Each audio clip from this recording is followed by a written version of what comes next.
함께 유월을 열어가시는 하나님의 역사를 기대하며 온유하우스에서 하나님께 예배를 드리겠습니다.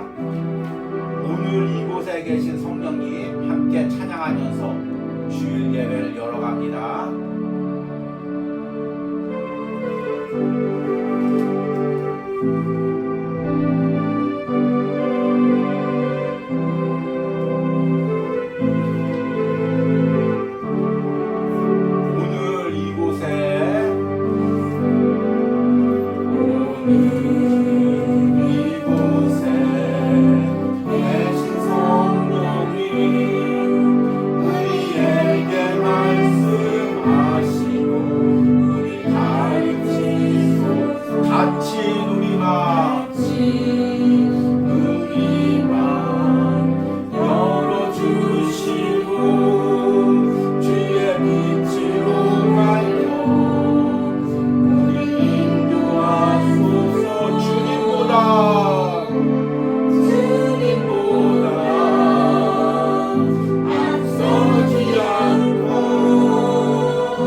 묵도하시며 주일 온유하우스 예배를 하나님께 드립니다.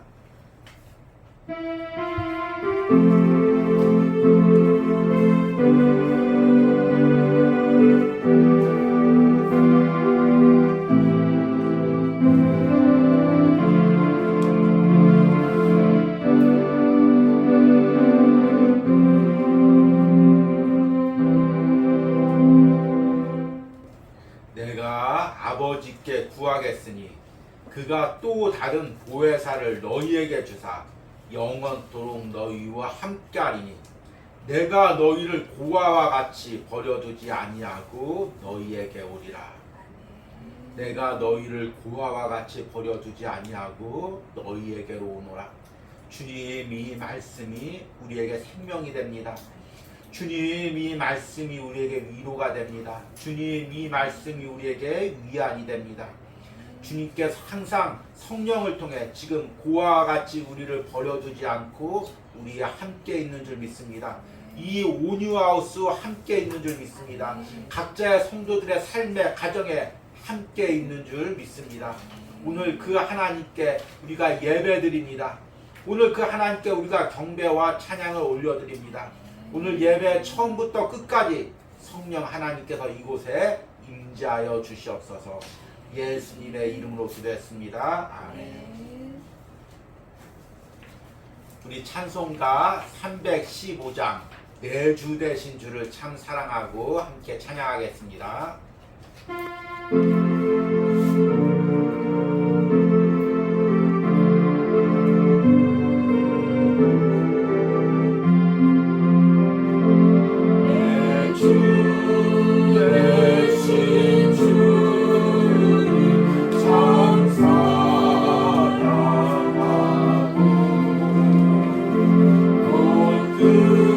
그의 내 죄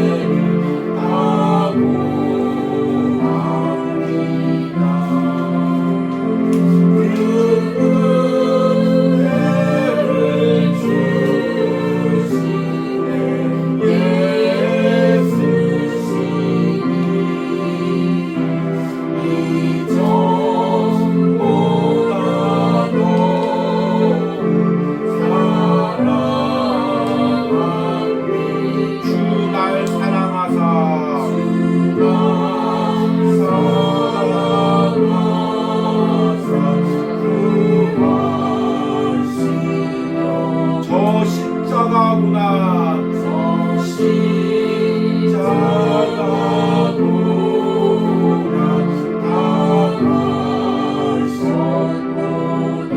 그 가시관 쓰시고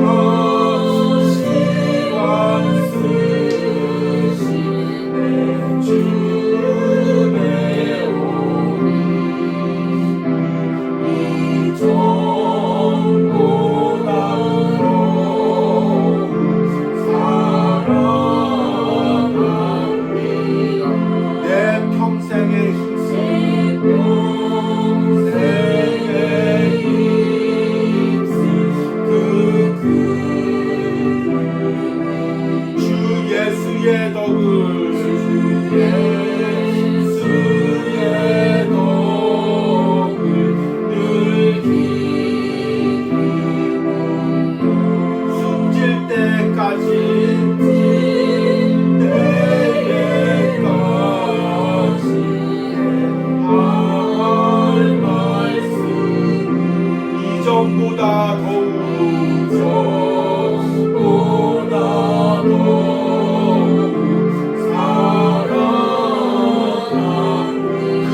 영광의 나라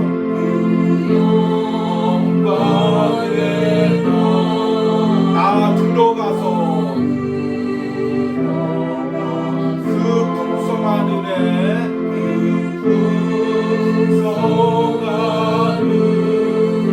감사히 금연류관 쓰고 나 찬송할 말 이전보다 더욱 사랑합니다.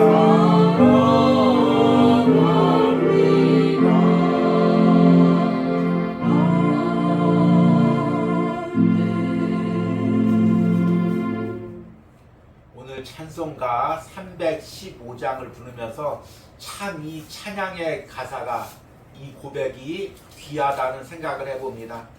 우리가 더욱 날마다 고백해야 될 것이 무엇이냐면 이전보다 더욱 사랑합니다. 그 영광의 나라 들어가서 그 풍성한 은혜를 늘 감사하리. 금면류관 쓰고 나 찬송할 말 이전보다 더욱 사랑합니다. 우리가 하늘나라 가서 최종적으로 우리 주님 앞에 드릴 찬양이 바로 이것입니다. 내가 세상에서 살 때보다 주님 더 사랑합니다. 그리고 내가 이 세상을 살아가면서 이전보다 더 주님을 사랑합니다. 이 고백이 날마다 있길 바랍니다. 우리 함께 사도신경으로 신앙 고백 드리도록 하겠습니다.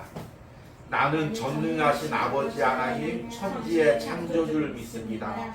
나는 그의 유일하신 아들 우리 주 예수 그리스도를 믿습니다. 그는 성령으로 잉태되어 동정녀 마리아에게 나시고 본디오 빌라도에게 고난을 받아 십자가에 못 박혀 죽으시고 장사된 지 사흘 만에 죽은 자 가운데서 다시 살아나셨으며 하늘에 오르시어 전능하신 아버지 하나님 우편에 앉아 계시다가 거기로부터 살아있는 자와 죽은 자를 심판하러 오십니다. 나는 성령을 믿으며 거룩한 공교회와 성도의 교제와 죄를 용서받는 것과 몸의 부활과 영생을 믿습니다. 아멘. 온유하우스 소식을 전해드리도록 하겠습니다. 우리 지난주부터 6월달이 시작되었습니다. 또 이제 5월 마지막 날에는 기도 나눔과 은혜 나눔이 있었습니다. 또 5월달 하루를 살아가는 시편 묵상에 동참하신 여러분들께 감사하고 또 기도 나눔, 은혜 나눔에 동참하신 분들께 감사드립니다. 또 6월달에 시편 3권부터 또 이제 시작할 때 이 묵상을 통해 여러분들이 하루하루 살아가는 은혜가 있기를 소망합니다. 그리고 이제 6월달에는 성령에 대한 주제로 말씀을 전하겠습니다. 원래 지난주가 성령 강림주일이었는데 또 이제 가정에 대한 말씀을 4주 동안 이어갔기 때문에 성령에 대한 말씀을 한 주 늦춰서 6월 달에 이어가도록 하겠습니다. 또 고민하면서 기도해 봤는데 6월 마지막 한 주 성령에 대한 말씀을 잠깐 전하고 끝나는 것이 아니라 6월 한 달 동안 성령에 대한 말씀을 전하면서 우리가 성령을 깊이 알아가는 은혜가 있기를 소망합니다. 그러면 오늘 말씀을 읽도록 하겠습니다.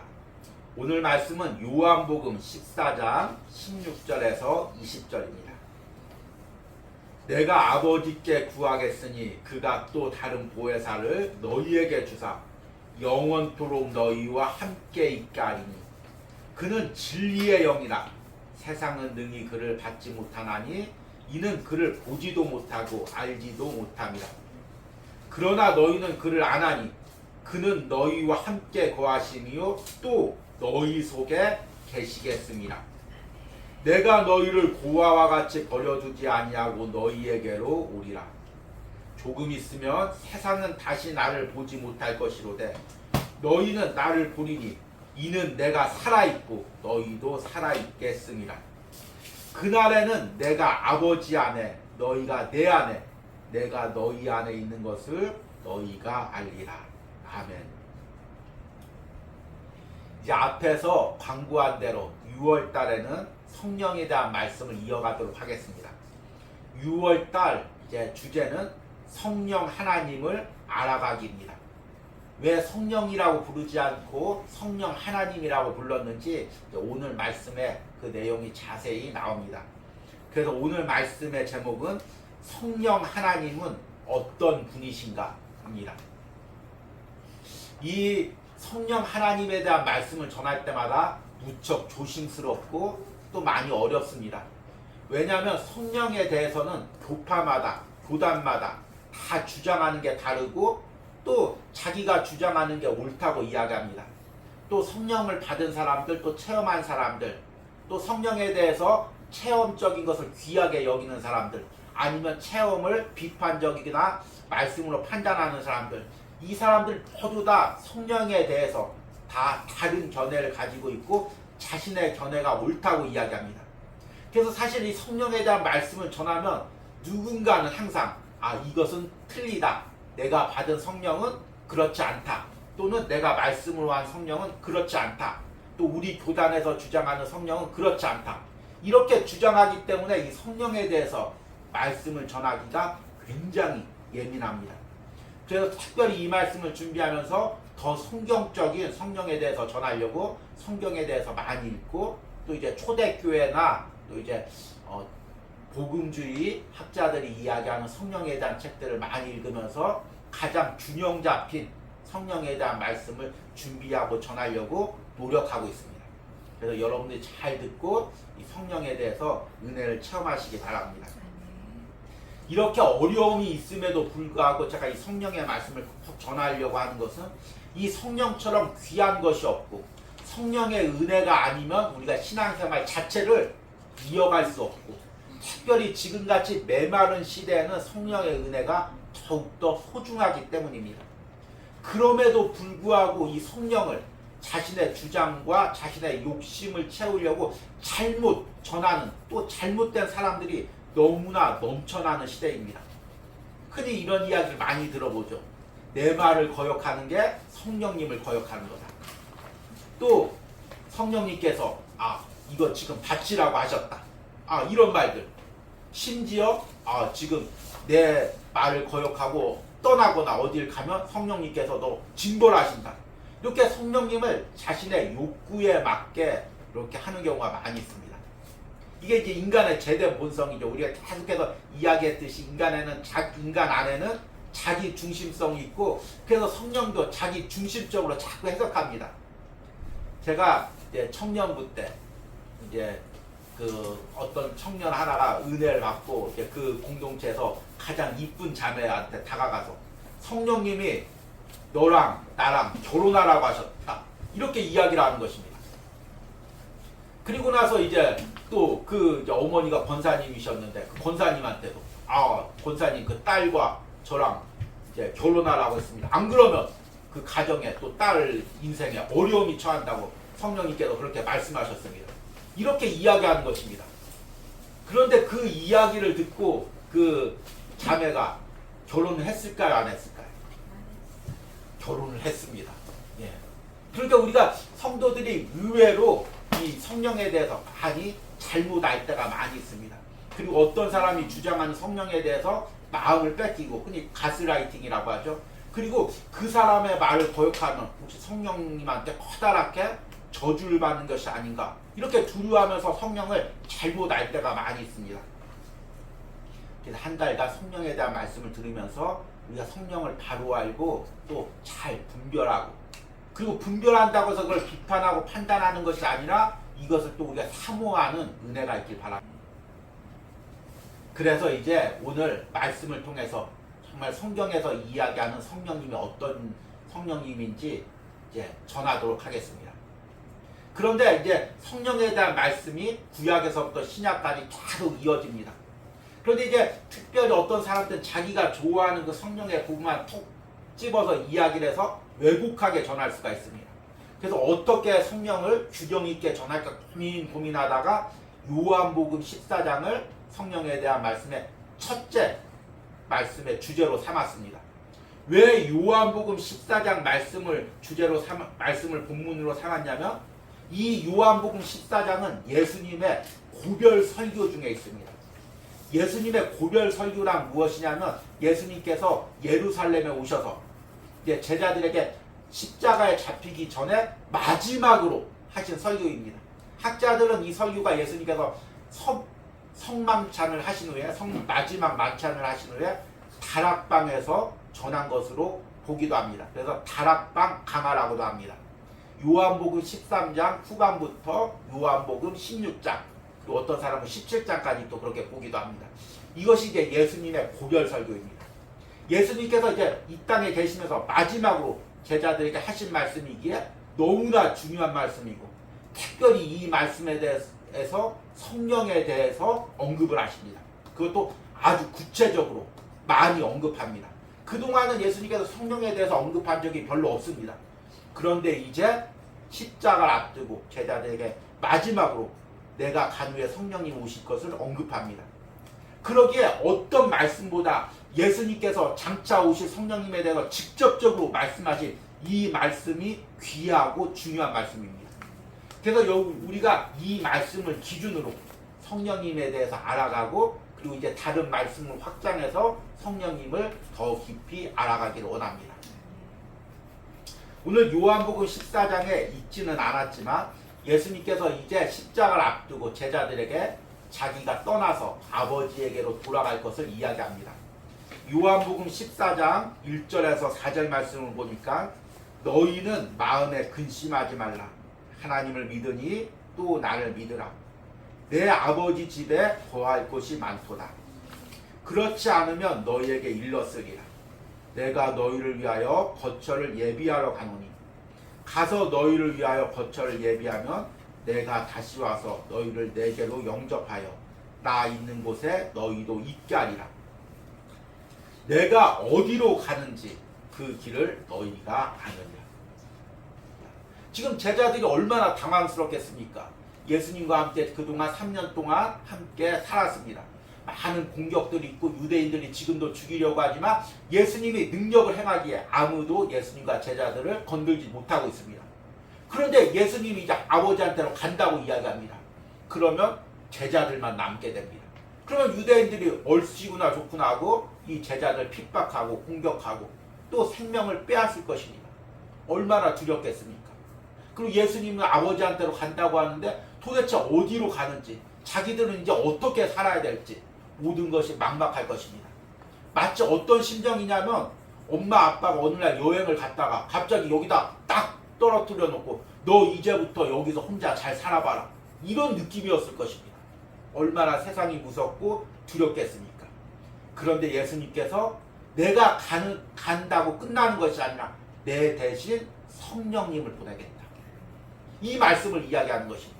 그리고 오늘 말씀에 그 성령님이 어떤 분인지 제자들은 아직 성령님이 어떤 분인지 모르죠. 성령 체험도 없고. 그런데 예수님께서 그 장차 오실 성령님이 어떤 분인지를 세세하게 이야기를 해줍니다. 그러니까 오늘 말씀이 그 성령님이 어떤 분이신지를 너무나 잘 이야기하는 중요한 핵심적인 말씀인 것입니다. 오늘 예수님께서 이야기하는 성령님을 세 가지로 볼 수가 있습니다. 첫 번째는 보혜사 성령님입니다. 16절 말씀 보니까 내가 아버지께 구하겠으니 그가 또 다른 보혜사를 너희에게 주사 영원토록 너희와 함께 있게 하리니. 이 보혜사라는 말은 헬라어로 파라클레토스라는 단어입니다. 이 말을 한글로 번역하면 위로자, 중보자, 돕는 자, 상담자 이런 의미가 됩니다. 또 이제 헬라 사회에서는 변호사, 그거를 이제 이 파라클레토스, 보혜사라고 불렀습니다. 그런데 이 보혜사라는 의미는 성령님한테 처음 사용된 단어가 아닙니다. 원래 보혜사는 예수님한테 사용된 단어입니다. 요한 1서 2장 1절에 보니까 나의 자녀들아 내가 이것을 너희에게 쓰면 너희로 죄를 범하지 않게 하려 함이라. 만일 누가 죄를 범하여도 아버지 앞에서 우리에게 대언자가 있으니 곧 의로운 예수 그리스도시라. 여기서 대언자가 헬라어로 파라클레토스입니다. 근데 이제 한글 성경에는 성령님과 헛갈리지 않게 대언자라고 번역했지만 사실은 헬라어로는 보혜사랑 같은 단어입니다. 그러니까 원래 보혜사는 예수님에게 쓰였던 단어입니다. 예수님이 우리의 중보자죠. 예수님이 우리를 돕는 사람이고 예수님이 우리의 위로자죠. 하나님과 우리 사이에 죄로 막힌 담을 연결해 주신 분이 예수님이죠. 지금도 우리가 죄를 지으면 하나님께서 정죄할 때 지금도 하나님 우편에서 예수님께서 우리를 위해서 간구하십니다. 친히 간구하십니다. 하나님, 우리 누구누구가 연약해서 그럽니다. 그래서 죄의 유혹을 당했습니다. 넘어졌습니다. 내가 십자가에서 흘린 그 보혈을 기억하시고 오늘도 이 자녀를 버리지 마시고 구원해 주시고 이 죄를 깨닫고 돌아오게 해주십시오. 지금도 하나님 우편에서 우리를 위해서 중보하시고 변호해 주시는 분이 예수님입니다. 그래서 예수님을 원보혜사라고 이야기를 하고 또 오늘 말씀해 보니까 16절에 또 다른 보혜사 이렇게 이야기합니다. 그러니까 보혜사를 보내는데 그동안은 예수님이 옆에서 변호해주고 위로해주고 제자들과 함께 살았는데 이제 내가 아버지한테 가니까 또 다른 보혜사, 내 대신 같이 있을 분을 보내시겠다. 이렇게 이야기하는 것입니다. 그리고 나서 뭐라고 하냐면 16절 후반부에 영원토록, 그냥 잠시 있는 것이 아니라 영원토록 너희와 함께 하겠다. 이 보혜사라는 단어 그리고 영원토록이라는 단어를 통해서 우리가 깨닫는 건 무엇입니까? 성령 하나님께서 예수님과 동떨어져 있는 분이 아니라 예수님의 사역에 연결된 분이라는 것입니다. 그리고 예수님의 사역은 또 누구랑 연결되어 있습니까? 하나님이 보내셔서 이 땅에 오셔서 하나님의 구원 사역을 이루어가기에 예수님의 사역은 하나님과 연결되어 있습니다. 그래서 성령님은 그냥 하나님이나 예수님의 어떤 기운이나 어떤 에너지나 능력이 아닙니다. 우리가 이렇게 오해할 때가 많이 있죠. 성령 받아라, 성령의 은혜를 누려라 하면서 어떤 성령을 막 어떤 자신의 능력으로 전파하는 어떤 기운이나 그런 것으로 오해할 때가 많이 있습니다. 그런데 성경에서 성령은 하나님이라고 이야기합니다. 삼위일체 하나님의 한 분이신 것입니다. 삼위일체 하나님은 태초에 천지를 함께 창조하셨고 우리 인간을 함께 창조하셨고 우리 구원의 계획을 함께 계획을 함께 하셨습니다. 그리고 나서 그 구원의 계획을 통해서 우리 인간을 창조하시고 우리 인간을 자녀 삼으신 분이 성부 하나님이시고 그 죄로 인해서 멀어졌던 분을 인간의 몸으로 오셔서 십자가에서 피 흘리신 분이 성자 하나님이시고 그리고 성자 하나님이 올라가신 후에 지금도 우리와 함께 계셔서 그 구원의 계획을 완성시켜 가시는 분이 성령 하나님입니다. 그러니까 성령 하나님은 어떤 내가 능력 많게 하고 어떤 해결할 수 없는 문제를 해결하고 병 낫게 하고 이런 것도 물론 중요합니다. 이것을 절대로 무시해서는 안 됩니다. 그러나 그것보다 더 근본적인 것이 무엇이냐면 삼위일체 하나님의 한 분으로서 우리의 구원의 계획을 이루어 가시는 분이라는 것입니다. 우리는 성령 하나님을 볼 때 항상 그 초점을 놓쳐서는 안 됩니다. 우리가 어려운 일 당할 때, 또 우리가 몸이 병들 때, 해결할 수 없는 마음의 상처가 있을 때 성령 하나님의 위로와 도움을 구해야 됩니다. 그러나 가장 근본적으로는 그 삼위일체 하나님이 이어가시는 구원의 사역의 계획 가운데 그 성령 하나님을 바라보고 그 성령 하나님이 지금도 내 안에 있으셔서 나를 변화시켜가며 그 구원의 계획을 이루어가기를 간구해야 되는 것입니다. 그래서 오늘 말씀 18절에 보니까 무엇이라고 이야기하냐면 내가 너희를 보아와 같이 버려두지 아니하고 너희에게로 오리라. 예수님께서 제자들과 함께 있으셨습니다. 그런데 그 예수님께서 하늘나라 가셨습니다. 그러면 제자들만 내버려 두는 것이 아니라 성령 하나님께서 오셔서 그 우리 안에 예수님이 있게 하시는 것입니다. 그리고 성령 하나님께서 영원토록 우리와 동행하는 것입니다. 그러니까 성령님과 우리가 상관없다면, 성령 체험이 없다면, 성령과 함께 살아갈 수가 없다면, 그냥 말씀만 지식적으로만 알아간다면 우리는 사실은 세상에서 고아와 같은 존재라는 것입니다. 여러분, 고아가 얼마나 불쌍합니까? 자녀에게 영원토록 자기 편이 되어주는 사람이 있습니다. 부모님이죠. 특히 엄마가 그렇습니다. 자녀가 어떤 잘못을 해도, 사람들이 어떤 손가락질을 해도 쟤는 안 돼, 쟤는 싹수가 노래, 쟤는 가능성이 없어 이야기를 해도 엄마만은 항상 내 아들 안 그렇다, 내 아들 귀하게 될 사람이다, 내 아들 세상에서 가장 귀하다, 엄마만 항상 변호해주고 품어주는 것입니다. 고아가 불쌍한 이유는 돈이 없어서도 아니면 가정이 없어서도 아닙니다. 부모님, 엄마가 없기 때문입니다. 만약 우리에게 성령님이 없다면 우리도 엄마가 없는 세상과 똑같은 것입니다. 아버지가 없는 세상과 똑같은 것입니다. 사람들이 나를 손가락질하고 핍박당하고 어려움당해도 아무도 나를 도와주고 위로할 사람이 없는 것입니다. 그런데 지금도 성령 하나님이 나와 함께 하셔서 예수님이 제자들과 함께 하셔서 날마다 위로하고 도와주시는 것처럼 나와 함께 하십니다. 그래서 우리가 오늘도 하루하루를 걸어가고 있는 것입니다. 그래서 오늘도 우리는 성령 하나님을 바라보고 그 성령 하나님을 의지하며 하루하루를 살아가는 것입니다. 그리고 두 번째, 오늘 예수님께서 성령님을 뭐라고 부르냐면 진리의 영이라고 부르십니다. 17절에 그는 진리의 영이라 세상이 능히 그를 받지 못하나니 이는 그를 보지도 못하고 알지도 못함이라. 그러나 너희는 그를 아나니 그는 너희와 함께 거하시며 또 너희 속에 계시겠습니다. 진리의 영이란 무엇일까요? 진리를 깨닫게 한다는 것입니다.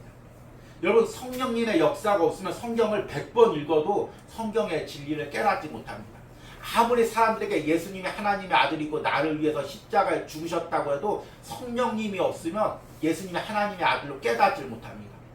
아무리 우리 안에 죄가 있다고 이야기해도 성령님께서 내 안에 역사하지 않으면 내가 죄인이라는 것을 전혀 깨닫지 못합니다. 그리고 아무리 천국이 있고 천국의 상급이 중요하고 천국 가서 영원히 산다고 아무리 이야기를 해도 성령님께서 역사하지 않으면 천국이 보이지도 않고 하나님과 영원히 살 그 날도 보이지가 않는 것입니다. 17절에 보니까 그는 진리의 영이라 세상은 능히 그를 받지 못하나니. 왜 세상이 그를 받지 못한다고 할까요? 더 뒤에 보니까 이는 그를 보지도 못하고 알지도 못합니다. 세상은 세상의 진리가 있습니다. 여러분, 세상의 진리가 뭘까요? 서점에 나가서 책을 한번 베스트셀러를 찾아보십시오. 무슨 내용입니까? 이 세상에서 어떻게 성공할 수가 있는가? 이 세상에서 어떻게 지혜롭게 사람들과의 관계를 살아갈 수가 있는가? 결국에 세상의 진리란 무엇이냐면 어떻게 하면 이 세상에서 안락하게, 풍족하게, 어려움 없이 살아갈 수 있는가? 여기에 모든 초점을 맞춘 것이 세상의 진리입니다.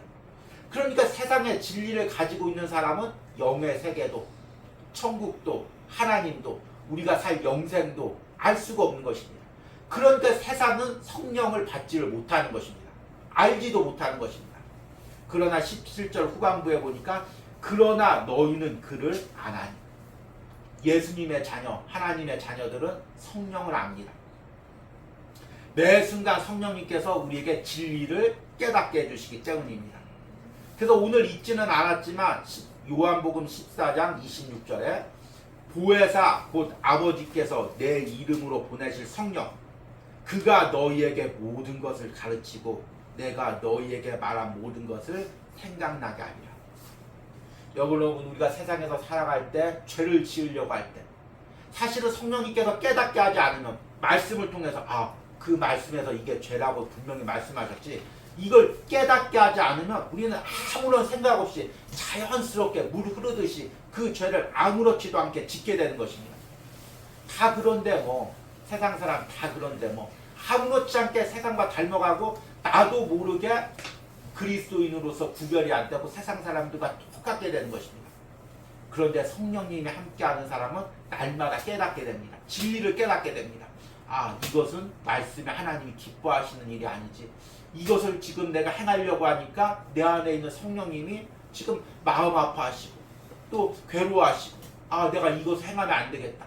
순간순간 성령님께서 깨닫게 하시는 것입니다. 진리를 깨닫게 하시는 것입니다.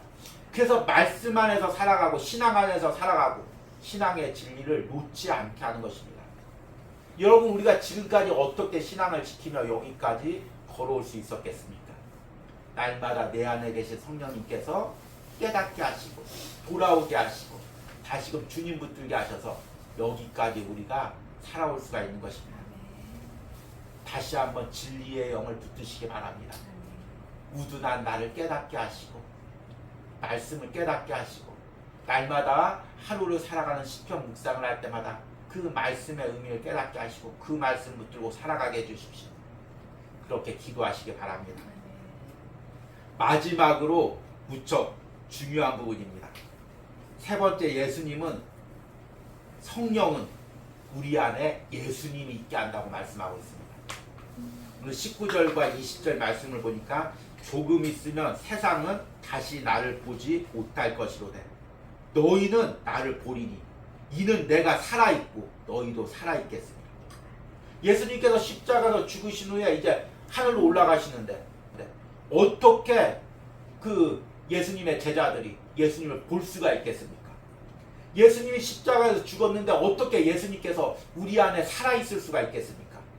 20절에 분명히 이야기합니다. 그날이란 어떤 날입니까? 성령님이 강림하시는 오순절 그 성령 강림날 그때 그리고 그 이후에 내가 아버지 안에 너희가 내 안에 내가 너희 안에 있는 것을 너희가 알리라. 우리가 예수님 안에 예수님이 내 안에 있는 것을 우리가 안다고 이야기하고 있습니다.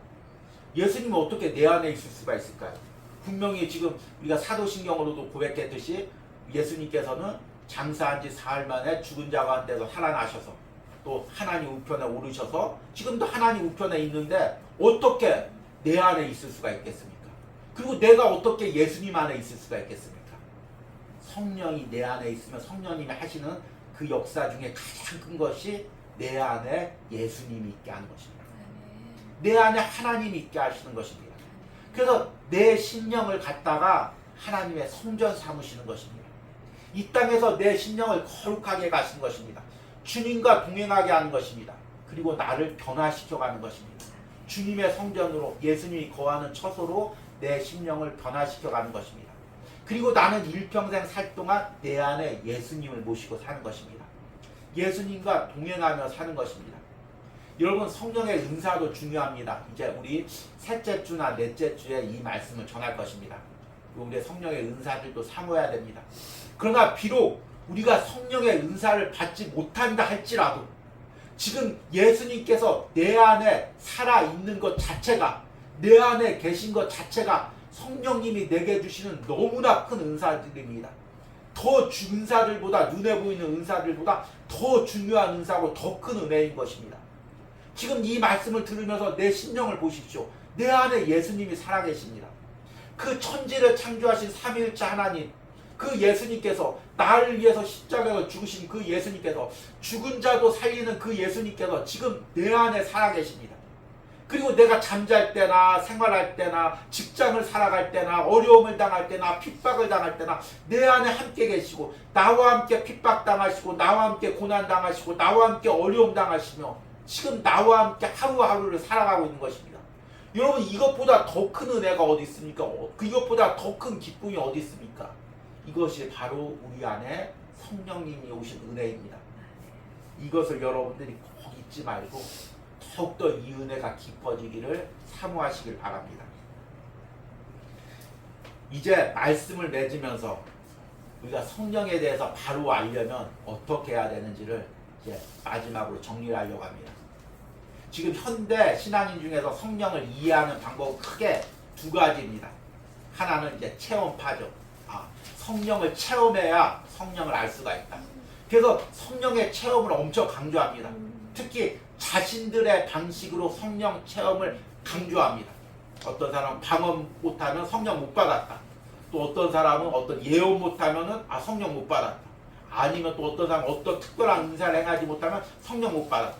우리처럼 이런 방식으로 기도하지 못하면, 우리처럼 이런 신앙의 방식으로 하지 못하면 성령 못 받는다. 자신들의 방법만 강조하며 자신들이 받은 체험만을 전부라고 이야기하는 체험파가 있습니다. 여러분, 그런다 우리는 다 고린도전서 13장 말씀처럼 부분적으로 알 뿐입니다. 옛날에는 성령 체험하면은 다 이제 하늘나라 환상을 한 번씩들 보았습니다. 그런데 그 당시는 이제 초가집, 기와집 그런 데서 많이 살았죠. 그래서 환상 본 사람들이 가장 하는 얘기가 천국에 가니까 진짜 큰 기와집이 있어. 거기에 막 많은 게 있어. 그것도 이제 하나님이 주신 은혜죠. 그것도 이제 그거를 무시하는 건 아닙니다. 왜냐하면 그 사람이 경험한 게, 이 세상에서 살면서 경험한 게 그거밖에 없으니까 하늘나라를 보여줘야 되는데 인간의 지식과 시각은 한정되어 있으니까 하나님께서, 성령님께서 보여주기에 그 경험의 방법으로 보여준 것 뿐입니다. 그런데 또 어떤 사람은 또 이제 천국에 갔는데, 이 사람이 도시에 살던 사람입니다. 천국에 가니까 놀라운 막 빌딩들이 있고 막 많은 막 그냥 하늘 끝까지 닿는 빌딩들이 있고 이렇다고 이야기합니다. 그래서 이제 둘이 천국 보고 와서 싸웁니다. 여기서 이제 기와집파와 빌딩파가 또 나눕니다. 천국에 기와집이 있어, 천국에 빌딩이 있어. 그런데 이게 얼마나 사실은 하나님 앞에 유치한 이야기입니까? 자기 경험으로 받은 그것이 전부라고 생각하고 남을 비판하고 판단하는 그런 부분입니다. 또 하나는 말씀파가 있습니다. 성령은 예수님이 오신 후에 무슨 성령 체험이 있어? 예수님이 다 이루셨는데 방언도 다 이제 폐하고 예언도 폐하고 다 없어. 이제 아무것도 없어. 성령은 그냥 말씀으로 성령을 알아야 돼. 이런 사람이 있습니다. 요즘 이제 책으로 연애를 배웠다고 하는 사람들이 있죠. 책으로, 성경책으로 성령을 배운 것입니다. 그래서 그냥 누가 조금만 성령 얘기해도 그런 성령이 어디 있어? 자기가 경험해 보지 못했기에 말씀 몇 장 몇 절에 보니까 그런 성령은 없어. 판단하고 비판하는 것입니다. 제가 지금 이렇게 이야기하는데 제가 이야기하는 게 사실은 무척 위험한 이야기입니다. 제가 이야기하면서. 왜냐하면 우리나라 한국교회는 둘 중에 하나이기 때문입니다. 체험파 아니면 말씀파이기 때문입니다. 그런데 제가 지금 체험파도 비판하고 말씀파도 비판하며 저도 중간에 어디 하나에 속해야 제 편이 생기는데 제 편이 없는 것입니다. 그래서 이리 비판하고 저리 비판하는 것입니다. 우리 정치에서도 항상 중도층은 항상 여기서 비판받고 저기서도 비판받습니다. 그러나 성령은 항상 우리가 균형 있게 봐야 됩니다. 성령을 우리가 직접 체험해서 그 성령을 인격적으로 알아가야 됩니다.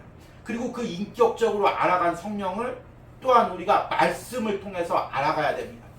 이 둘 중에 하나라고 치우치고 이 둘 중에 하나가 전부라고 생각하고 그것으로 상대를 비판하면 우리는 성령에 대해서 벌써 왜곡되고 있는 것입니다. 저는 여러분들이 말씀으로 성령을 쉽게 알아가기로 합니다. 그러나 말씀으로 아는 것으로 끝나지 말고 내가 그 성령을 날마다 체험하기를, 인격적으로 만나기를, 성경에 나와 있는 성령의 은사들을 내가 누리기를 날마다 사모하기를 원합니다. 이제 한 달 동안 성령에 대해서 깊이 알아가는 말씀을 전할 때 여러분들이 이 말씀의 성령을 듣는 것도 중요하지만 그 말씀의 성령이 내 삶에 나타나서 나와 함께 하시기를, 내가 체험하기를 간절히 사모하며 성령을 더 깊이 알아가시는 은혜가 있기를 소망합니다. 오늘 들은 말씀을 생각하시면서 찬양을 부르실 텐데 성령이 오셨네 함께 찬양을 하겠습니다. 그런데 이 찬양이 참 요한복음 14장 가사를 요한복음 14장 그 말씀을 인용하기도 했지만 너무나 오늘 제가 전한 말씀과 딱 맞습니다. 제가 이 찬양을 생각하면서 말씀을 준비한 건 아닌데 말씀을 준비하고 나서 이 말씀에 어떤 찬양이 맞을까? 이 찬양을 보는데 이 찬양이 그 준비한 말씀과 너무나 똑같은 것입니다. 오늘 찬양 말씀을 보니까 고아와 같이 너희를 버려두지 않으리 내가 너희와 영원히 함께하리라. 주의 영이 계신 곳에 참 자유가 있다네. 진리의 영이신 성령이 오셨네. 내 주위에 보내신 성령이 오셨네. 우리 인생 가운데 친히 찾아오셔서 그 나라 꿈꾸게 하셨네. 오늘 이 찬양을 부르면서 성령님께서 우리 안에 오셔서 고와 같이 우리를 버려두지 마시고 주님 날마다 진리를 깨닫게 하시고 그 나라 또 천국 하나님 그거를 꿈꾸게 하여 주시옵소서. 함께 찬양하겠습니다.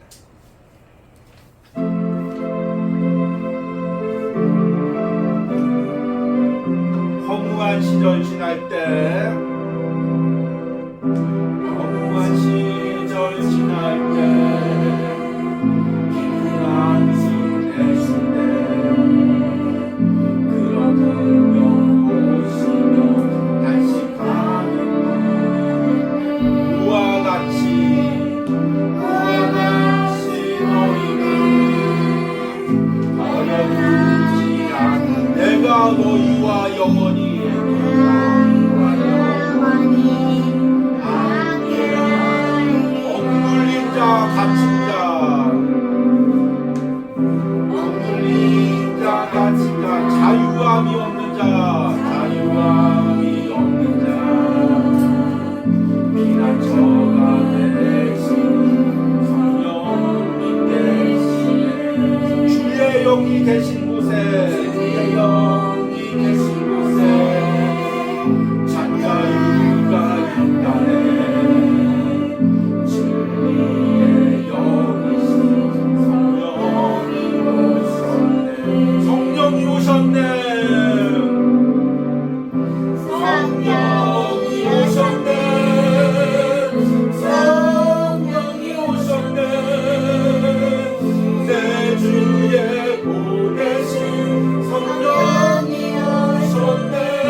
주시옵소서. 우리 주여 부르고 기도합니다. 주여, 주여 성령님께서 우리 가운데 임재하여 주시옵소서. 우리의 연약한 인생 가운데 임재하여 주시옵소서. 나의 연약한 인생 가운데 임재하여 주시옵소서. 주의 성령이 우리 가운데 임재하여 주시고 오늘도 우리 가운데 역사하여 주시옵소서. 주여 하루하루도 내 힘으로 살아갈 수가 없습니다. 주님 하루하루도 내 능력으로 살아갈 수가 없습니다. 오늘 성령님께서 내 인생 가운데 오셔서 우리 인생 가운데 오셔서 오늘도 하루를 살아가게 하여 주시옵소서. 오늘도 하루를 감당하게 하여 주시옵소서. 이 험한 세상에서 오늘도 주께서 주신 사명을 감당하며 영적 싸움을 싸워가며 이뤄가게 하여 주시옵소서. 주여 우리 가운데 오시옵소서. 우리 가운데 역사하여 주시옵소서. 연약한 우리 인생 가운데 역사하시고 오늘도 주님의 기적과 역사들을 일으켜 주시옵소서. 주님의 기적과 역사들을 일으켜 주시옵소서. 주여 우리 가운데 역사하여 주시옵소서. 주여 우리 가운데 역사하여 주시옵소서. 주님의 역사가 나타나게 하여 주시옵소서. 주여 우리 가운데 역사하여 주시옵소서. 주여 우리 가운데 역사하여 주시옵소서. 성령의 역사로 살아가게 하여 주시옵소서. 성령의 능력으로 살아가게 하여 주시옵소서. 오늘 하루도 성령의 은혜로 살아가게 하여 주시옵소서. 주여 오늘도 우리를 긍휼히 여기시고 우리를 불쌍히 여기시고 날마다 성령의 은혜로 도와주시고 함께하여 주시옵소서. 주께서 붙들어주시고 역사하여 주시옵소서. 우리 시간에 두 번째 기도할 때 하나님이 이번 한 주간 살아갈 때 하루하루도 성령의 은혜가 없이는 살아갈 수 없습니다. 성령님이 도와주시지 않으면 내가 이 가정을 이끌어갈 수가 없습니다. 자녀를 키워갈 수가 없습니다. 직장에서 하루하루를 감당할 수가 없습니다. 연약한 육신을 아버지 감당할 수가 없습니다. 병든 아버지 부모님을 병든 형제를 돌볼 수가 없습니다. 주님 성령님께서 날마다 내게 힘주시고 능력 주시옵소서. 우리 주여 부르고 기도합니다. 주여, 주여 이번 한 주간 살아갈 때 날마다 성령님의 은혜를 간구하게 하여 주시옵소서. 날마다 성령님의 도움을 간구하게 하여 주시옵소서. 주여 날마다 성령의 도움의 역사를 간구하게 하여 주시옵소서. 주여 하루하루를 살아가게 하여 주시옵소서. 하나님 하루하루를 주께서 붙들어 주시옵소서. 하루하루 역사하여 주시옵소서. 하나님 주님의 은혜로 살아가게 하시고 날마다 나를 붙들어 주시옵소서. 주님의 도움이 없이는 주님의 은혜가 없이는 주님의 역사함이 없이는 아버지 하루하루를 살아갈 수가 없습니다. 주님 은혜 주시고 함께 하시고 성령의 역사하시고 붙들어주고 역사하시고 함께 하시고 붙들어주고 역사하시고 함께 하여 주시옵소서. 우리 이 시간에 또 한 가지 더 기도할 것은 특별히 온유하우스와 연결된 많은 영혼들, 온유하우스에서 예배를 드리는 많은 영혼들, 영상으로 예배를 드리는 많은 영혼 중에서 특별히 육신이 연약한 영혼들이 많이 있습니다. 주님 특별히 그 아버지가 암에 걸려서 아버지 고통당하는 그 가정이 있습니다. 주님 성령님께서 임하셔서 그 암을 치유하시고 회복하여 주셔서 특별히 이제 자녀의 중요한 수술을 앞두고 있는 또 가정이 있습니다. 하나님 그 이식 수술을 할 때 하나님 성령님의 역사가 일어나게 하시고 기적이 일어나서 완치될 수 있는 역사들이 일어나게 하여 주셨소서. 또 하나님 또 여러 가지 질병으로 인해 고통당하는 가정들이 있습니다. 주님 치유하시고 역사하여 주시옵소서. 우리 주여 부르고 기도합니다. 주여, 주여 오늘 이 시간에 기도할 때 성령님께서 역사하셔서 주여 연약한 가정 병든 영혼 가운데 지금 이 시간 임재하시고 그의 암을 치유하여 주시옵소서. 그의 모든 연약한 아버지와 장기와 신장을 치유하여 주시옵소서. 주님께서 고쳐주시고 치유하여 주시옵소서. 모든 아버지와 신체의 연약한 부분들을 성령님께서 치유 역사하시고 그 병들은 모든 치유하시고 고쳐주시는 역사가 일어나게 하여 주시옵소서. 죽은 자도 살리시는 예수님의 능력이 나타나서 하나님 죽어가는 그 육신을 치유하시고 회복시키고 낫게 하여 주시옵소서. 주님의 기적을 경험하게 하여 주셔서 주님의 체험을 경험하게 하여 주셔서 성령님의 놀라운 치유의 역사가 임하게 하시고 함께 하여 주시옵소서. 오늘 이 시간에 마지막으로 기도할 때 온유하우스를 위하여 기도합니다. 온유하우스 가운데 성령님의 역사가 일어나서 이 앞으로 온유하우스의 사역을 인도하여 주시옵소서. 주님께서 예배처도 허락하여 주시고 하나님 이곳에 주님의 아버지 교회가 세워지게 하여 주시옵소서. 특별히 매일같이 하루하루 살아가는 시편 묵상을 할 때마다 성령의 기름 부음이 있게 하여 주시옵소서. 주여 부르고 기도합니다. 주여, 주님께서 특별히 성령의 역사를 부어주시고 온유하우스 가운데 성령의 역사가 넘쳐나게 하여 주시옵소서. 하나님 이곳을 통해 하나님의 교회가 세워지게 하시고 주님의 말씀이 날마다 은혜롭게 흘러나가게 하시고 영혼들이 살아나게 하여 주시옵소서. 매일같이 하루를 살아가는 시편 묵상을 할 때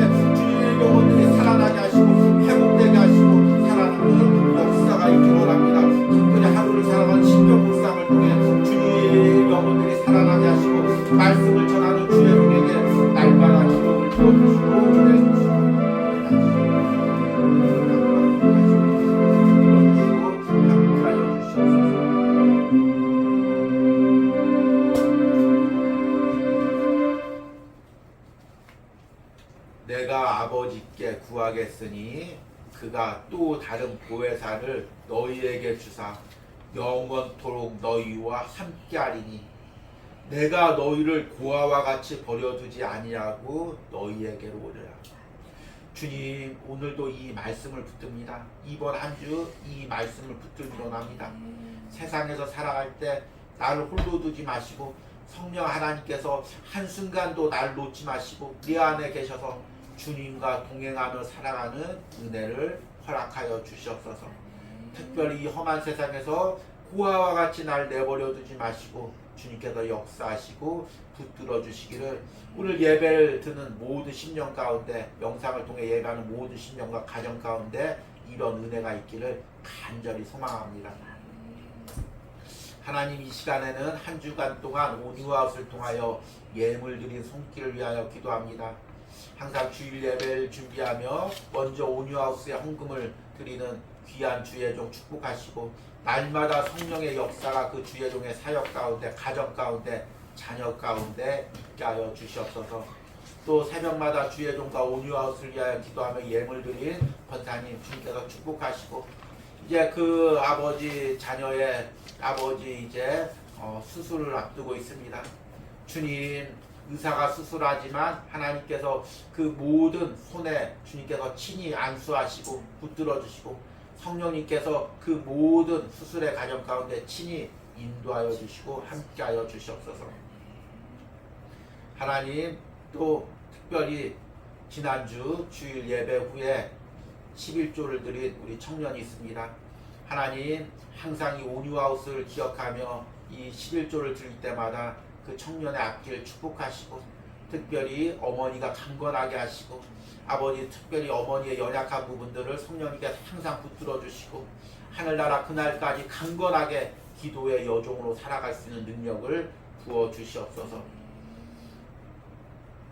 하나님, 또 우리 병원에서 일하면서 11조와 감사헌금을 보내온 우리 권사님 있습니다. 주님, 항상 붙들어 주시고 하나님, 일평생 성령님의 역사로 그 놀라운 사역을 감당했듯이 이제 남은 생에도 성령님께서 함께 하시며 성령의 역사와 은혜를 경험하는 삶 살 수 있도록 함께하여 주시옵소서. 또 지난주 주일 예배 후에 헌금을 보내온 권사님이 있습니다. 하나님, 오랜 기간 만나지 못했지만 항상 주의 종을 기억하며 매달 헌금을 보내올 때마다 그 권사님과 그 가정과 자녀들을 축복하여 주시옵소서. 하나님, 또 오늘 새벽에 또 주의 종과 온유아웃을 기억하며 예물을 보내온 우리 권사님이 있습니다. 하나님, 한 달에 한 번씩 우리 온유아웃을 기억하면서 예물을 보내올 때 그 주의 종을 향한 그 마음을 주님께서 아시는 줄 믿습니다. 항상 주의 종을 위하여 기도하고 마음을 쏟는 대로 주님께서 더 놀라운 축복으로 그의 가정 가운데, 자녀의 삶 가운데 부어 주시옵소서.